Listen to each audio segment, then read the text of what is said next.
August ki tang mapan gi ahing nong yai degi pangthokadoriba CSO gi CSO 13 gi sigumlaba total shutdown lauthokre hariba sida masida hana dagi su miyamna dumak chingnariba habedi malhallamaga dum tokhregani masida nomgi sujara chajara pasing sidane hena awaba pibagi amakhak oi ka hariba sumaina tongan tongan ba allegation thamiba sigi matang aduga handak pangthokadoriba sigumlaba total shutdown gi pandam si oja masi matau kari kari pandam no aduga miyamna hariba allegation sigi matang dana oja santa kari kamaina thambini amkang thambi oye mayam je ko kamain tawge da ngarang se akoina masigi tang mapan gi shutdown je lauthok pai da lauthok bagan je ko makha ta da maruina ko hoigi social media pai ba media handle mayam je ko loop mapan loop trap ri na shutdown lauthok re na tek se ma thagale ko kai marum gi lauri no kai condition da lauri no have di mayam je supa pa da bi da makha da dum adu to wada to mayam ine ko leibak si kamain tawge ganda tawba yagadaba thabak khara tawba yaroidaba thabak khara lei kamaina no 2020 ga 2022 23 24 25 23 24 bauda manipur assembly sina loramba warep singje miyam gi warep ne hai tare adubu executive body singina execute tawngam deba tawde hai tare ko habdi manipur gi home commissioner singina center की home secretary Singh दा चिठी थारगा अदवाई दे सुम थबक से लोयबा दो हंदक से कोइना मसी की पोचे करी दोबगी लोय करी दोबगी मखा चथा गमद्रिनो खाइना कोइना दिल्ली दा चलगा मसी मतंग दा वारी सा मतम दा स्टेट सिना माना प्रपोज तौरकदबा पोट खर ले आइ तारे एनआरसी अपडेट तौ एनआरसी इंप्लीमेंट तौगदमने अदु तौगदमने खतंग हाइबे मोहत को ममदी सेंसस हाइ पोची स्टैट्यूटरी कनोनेबा कने ऑर्डर ने मसे अमन लो ने को सेंसस गवर्नमेंट ऑफ इंडिया जी सेंसस नमना तौगे हरकनेबा अदुना अखोइना नमना तौगे हरकने ना अखोइना नमना तौहनगे हबे नते अखोई 14 ऑर्गेनाइजेशन ना अखोइना तौदोय खल्ले से को कइनोदा अखोइगा गवर्नमेंट ऑफ इंडिया के लेवल के आदा गवर्नर गा सीएम गा होम मिनिस्टर गा होम कमिश्नर होय गा वरी साना मतमदा सेंसस से तौगे हाय तारगदी मसीगी प्री कंडीशन सिंग हाय तारे को हाइबा सेंसस सिना अखोइगी delimitation exercise अथबगी नंबर से सिगी सेंसस तै लो यारोय मरमदि ओरिजिनल इंडियन सिटीजन खंदोखि दौने हाबनेबा अदुबु मणिपुर दा ऑर्गेनाइजेशन से यामनिना अखोय खक्तना डिसाइड तौर चटपा यादब स्टेज अम ले हाय तारे को मसिना मरम ओय गांदा अखोयना गवर्नमेंट दा न्यूट्रल ओयबा नोयगी न्यूट्रल ओयबा बॉडी मना सेमिनार नत्रगा वर्कशॉप खन सिनबिरो मपानदगी अखंग हाय तारे कोई कॉन्स्टिट्यूशन मणिपुर लेबा उकिल मैम लॉयर मैम से कॉन्स्टिट्यूशनल एक्सपर्ट यार बे को अदु अखोयना लॉयर सिंह से अखोयना अप्रोच तौर मतम दा चे दु पिरो अदु पिरो अदा पिरो याम तौरगा दुम मतम से गेहरी को मतम याम होए आइ तारे दे गवर्नमेंट जो अखोयना हंगान मतम याम होएबा अदु नखै सेंगना सरकारना सुप्रीम कोर्ट की गुवाहाटी हाई कोर्ट की नवा एनआरसी की केस तौनी कौनई उकिल सिंह दो पोरागा कौरागांदा असम की एनआरसी दा लेगिबा लुपहोल से कइनो अदगी ngसाई कनो से कोई फॉरेनर एक्ट से मोई असम की फेवर दा कमाई एमेंड तौई गाइजा कोई हम समना दा कोई हुजी लेगिबा कनो हाई तारे को कोई सिचुएशन सिगा चुनानबा अदुगी एमेंडमेंट सिंह दो तौनबा होनबगी स्टेप्स गवर्नमेंट इरो लौदे हाई तारे अदुगा अखोइनासु अखोइगी मणिपुर लेगिबा लाइक माइंडेड ओइबा उकिल सिंह हाई तारे को मरुइना अखोइ मणिपुर लेबा वखन मानबा लॉयर सिंह गा अखोइ फामिनारगा तानबा के हम ले रहे ताई मसी पोचे सरकार गा अखोइगा आर्ग्यू तौमिनर गांदा सरकार गी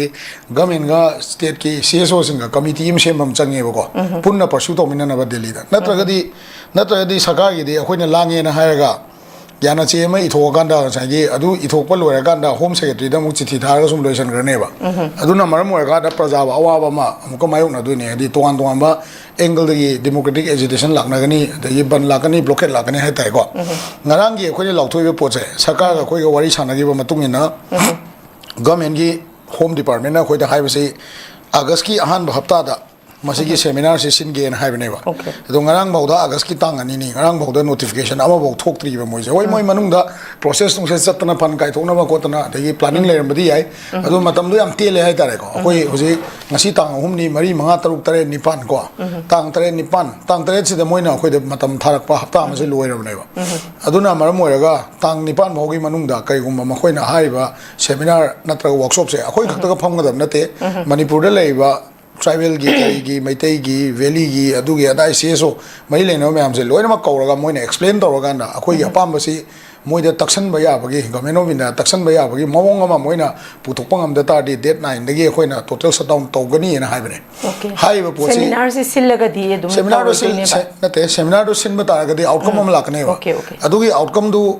outcome se kamai lakada ga na manipur leiba CSO myam se tribal gi wagira ma even cookie gi juni ko ai ja moina delimitation to ba pami moina akhoi maitai da maruina blame to ai tare blame se kamai na to ge da maitai na communal oi gi delimitation object to ni ga blame to ri se sigi pochi hai ba seminar du da moina government masana baton to zaraga noi virtual oina yaw kera or noi document submit to kera hai ba opportunity do furu kuding mak da phangbam thoi am ni da akhoi ga dana NRC to dong ne ha ga ta NRC je moina o fare si kangmu je iran to dana ba si machin men ga ji ga to ba ba thabak oi de ba si gi NRC gi process se ko adu duna aduga NRC hai ba si ngasi ya to order tho ga he ga to ya do na te ba da ngasi order tho census mayam na hainari ba census loi dring ai da census to dring NRC to dam ne ha ba je NRC hai process se asam masa da to matam da chai kya changi bane da gi tribunal mayam le de SIR ge su tribunal le dana ho je yaw do mayam do akoi na phram law khong to ga su DC gi da tribunal da PRC submit to adu submit to na ri ne ba aduna foreigner ne ai se foreigner ne na declare to pata ga di ai foreigner te proof to se ai gi document proof to saka na proof to bi dam na te ba madu gu ma yam sang ba lengthy process ama le ni na census se kamai to ga with health thamba ya ga da ge ha se masi khana hom change ha ni da adagi masi po je khana je ya da di sakana to ge khali je census se nam na to ge khan mane ba ada khana ji ya ga di khana bagi room do lor ga di government of India da se akhoi state na ngam de hai ta ga su akhoi punam sa ta re Delhi da akhoi chalu du mai na ko chalaga home ministry ke ga da akhoi takmi na ru ta re kem to ta re ya da census se with health tham na ba adu gi procedure do sakar ga to mina se ai bo ne ba adu sakar na akhoi tongan chake noi na hai do akhoi si bo ta re ga in to le di madui thabak du di ngam moi ba loisan ba adu gi wari ne adu ga census ai si aina huji ai ba statutory order ne hai ja masi kamai to ge da census laitana economy se kana to ngam moi ba asai gi growth lo ngam moi ba akhoi gi samna da kaya ne akhoi gi kano gi lambi sem ba gi angang chabok pi plan to bagi anganwadi plan to bagi chengi leidna ko adagi new rural urban area natraga rural area develop to bagi house counting me am kai bo mai le re kai bo leitri jal jivan gi gari sidai loile pakat ne ba aduna sakar je census to ga nampu to ga ha ka ne ba adui matak to akoi na chingna bam le ba chingna ba si kai no ga na akoi na mi lising ani hum putho ga phanam law rasu lising tara putho law ta su huji se BJP gi mi se manipur yam lai bani na member yam lai bani na ko census se sai gi moina akhoi na law si de yaw san na ga dum moi so dum census pithok gi ne ba ado moi gi level de pithok gi ne adu na masi government ga akhoi ga yana ba gi level ma bok to bom chang e ba maram di akhoi ga public ma ta class la ta na na je horen ko na BJP na paliba BJP lengak sina kariumba policy ma puthoga with health thamne na moi na bachin na CM na ta order thok na yar we si poche state ki executive ta gi aduga center gi RGI de gi loina na sai gi kano de gi khoi gi home ministry de gi confirm we ba khoi gi document khara khoi na lohom change ha ni da adugi document do lo na ho na de gi ne ba khoi na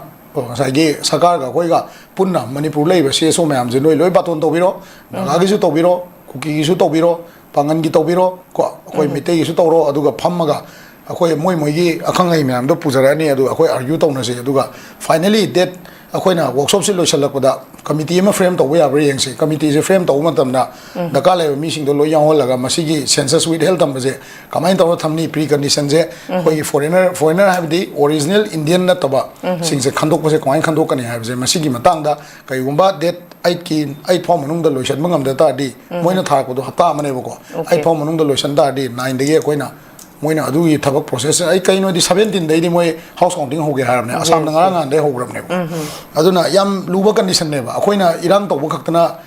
ꯃꯁꯤꯒꯤ ꯀꯩꯅꯣꯁꯦ ꯏꯁꯨꯁꯦ ꯔꯤꯖꯣꯜꯕ ꯇꯧꯕ ꯉꯝꯃꯣꯏꯕ ꯑꯩꯈꯣꯏꯒ ꯁꯔꯀꯥꯔꯒ academic ꯗꯤꯁꯀꯣꯔꯁ ꯑꯃ ꯗꯔꯀꯥꯔ ꯑꯣꯏꯌꯦꯕ ꯑꯗꯨꯒꯤ academic ꯗꯤꯁꯀꯣꯔꯁꯇꯣ ꯇꯧꯁꯦ ꯍꯥꯏꯅ ꯍꯥꯏꯔꯒ ꯍꯣꯏ ꯇꯧꯁꯦ ꯍꯥꯏ ꯗꯨꯔꯟ ꯀꯞ ꯂꯩꯔꯦ ꯑꯃꯨꯛ ꯍꯥꯏꯔꯦ ꯑꯗꯩ ꯉꯥꯏꯍꯥꯛ ꯂꯩꯔꯒ ꯑꯗꯨ ꯇꯧꯔꯦ ꯑꯃꯨꯛ ꯍꯥꯏꯔꯦ ꯗꯦꯜꯂꯤ ꯆꯠꯂꯦ ꯑꯃꯨꯛ ꯍꯥꯏꯔꯦ ꯍꯣꯏ ꯗꯨꯔꯟ ꯀꯞꯅ ꯂꯩꯕꯥꯛ ꯏꯁꯨꯗꯩ ꯂꯨꯄꯣꯟꯇꯦ ꯗꯨꯔꯟ ꯀꯞꯁꯨ ꯑꯔꯨꯕꯅꯤꯀꯣ ꯂꯩꯕꯥꯛ ꯏꯁꯨꯗꯩ ꯂꯨꯄꯣꯟꯇꯦꯕ ꯑꯗꯨꯅ ꯃꯐꯝ ꯆꯥꯅ ꯇꯧꯗ꯭ꯔꯒꯗꯤ ꯗꯦꯜꯂꯤꯗꯒꯤ ꯏꯟꯚꯥꯏꯠ ꯇꯧꯒꯗꯕ ꯂꯣꯌꯔꯁꯤꯡ ꯑꯗꯒꯤ ꯁ꯭ꯋꯥꯏꯗ ꯑꯩꯈꯣꯏꯒꯤꯁꯨ ꯑꯩ ꯍꯧꯖꯤꯛ ꯍꯥꯏꯖꯕꯗꯣ ꯑꯩꯈꯣꯏ ꯎꯀꯤꯜꯁꯤꯡ ꯎꯅꯔꯨꯕꯗ ꯗꯣꯀꯨꯃꯦꯟ ꯄꯤꯕꯤꯔꯛꯑꯣ ꯍꯥꯏꯕꯗꯣ ꯃꯣꯏꯁꯨ ꯁ꯭ꯇꯗꯤ ꯑꯃ ꯆꯪꯗ꯭ꯔꯣ ꯑꯩꯈꯣꯏꯅ ꯕꯥꯔ ꯀꯥꯎꯟꯁꯤꯜ ꯎꯅꯔꯁꯨ ꯍꯥꯏ ꯀꯣꯔꯠ ꯕꯥꯔ ꯀꯥꯎꯟꯁꯤꯜ ꯎꯅꯔꯁꯨ ꯃꯣꯏꯁꯨ ꯁ꯭ꯇꯗꯤ ꯑꯃ ꯆꯪꯗ꯭ꯔꯣ ꯑꯗꯣ ꯃꯣꯏꯅ ꯁ꯭ꯇꯗꯤ ꯇꯧꯕꯩ ꯃꯇꯝ ꯁꯨꯡꯄꯤ ꯄꯤꯗꯕꯤꯗ ꯍꯌꯦꯡ ꯋꯥꯛꯁꯣꯞ ꯇꯧꯔꯅꯤ ꯍꯥꯏꯔꯒ ꯊꯕꯛ ꯇꯧꯁꯜꯂꯛ ꯇꯥꯔꯗꯤ ꯑꯩꯈꯣꯏ ꯑꯥꯔꯒꯨꯃꯦꯟꯗꯣ ꯐꯨꯜꯐꯤꯜ ꯑꯣꯏꯔꯣꯏ ꯍꯥꯏꯕꯅꯤꯗ ꯑꯗꯨꯅ ꯃꯇꯝ ꯂꯩꯔꯤꯉꯩꯗ ꯑꯩꯈꯣꯏꯅ ꯊꯥ ꯑꯃ ꯃꯈꯥꯏ ꯑꯅꯤ ꯃꯃꯥꯡꯗ ꯉꯥꯡꯅꯈꯤꯕ ꯊꯕꯛꯅꯤ ꯃꯣꯏꯅ ꯇꯧꯗꯅ ꯁꯨꯝ ꯂꯩꯕꯁꯦ ꯑꯩꯈꯣꯏ ꯃꯤꯌꯥꯝꯗ ꯄꯦꯟꯗꯕꯗꯨꯒꯤ ꯋꯥꯔꯤꯅꯤꯗ ꯑꯗꯨꯅ ꯃꯌꯥꯝꯅ ꯕ꯭ꯂꯣꯀꯦꯠ ꯇꯧꯕ ꯇꯧꯗꯕ ꯍꯥꯏꯕꯁꯦ ꯗꯦꯠ ꯁꯣꯔꯤ ꯀꯩꯅꯣ ꯕꯟ ꯇꯧꯕ ꯇꯧꯗꯕ ꯍꯥꯏꯕꯁꯦ ꯃꯣꯏꯅ ꯋꯥꯛꯁꯣꯞ ꯁꯤꯜꯂꯛꯄ ꯑꯗꯨꯒ ꯑꯗꯨꯒꯤ ꯑꯥꯎꯠꯀꯝꯗꯣ ꯑꯗꯨꯒꯤ ꯃꯈꯥ ꯌꯥꯝ ꯊꯤꯅ ꯄꯣꯟꯅꯤ ꯍꯥꯏꯕꯅꯤꯗ ꯑꯗꯨꯅ ꯋꯥꯛꯁꯣꯞꯇꯣ ꯁꯤꯟꯗꯅ ꯇꯧꯔꯒ ꯑꯩꯈꯣꯏꯅ ꯄꯥꯝꯃꯤꯕ ꯑꯥꯎꯠꯀꯝꯗꯣ ꯑꯩꯈꯣꯏ ꯃꯅꯤꯄꯨꯔ ꯑꯩꯈꯣꯏ ꯃꯤꯌꯥꯝꯅ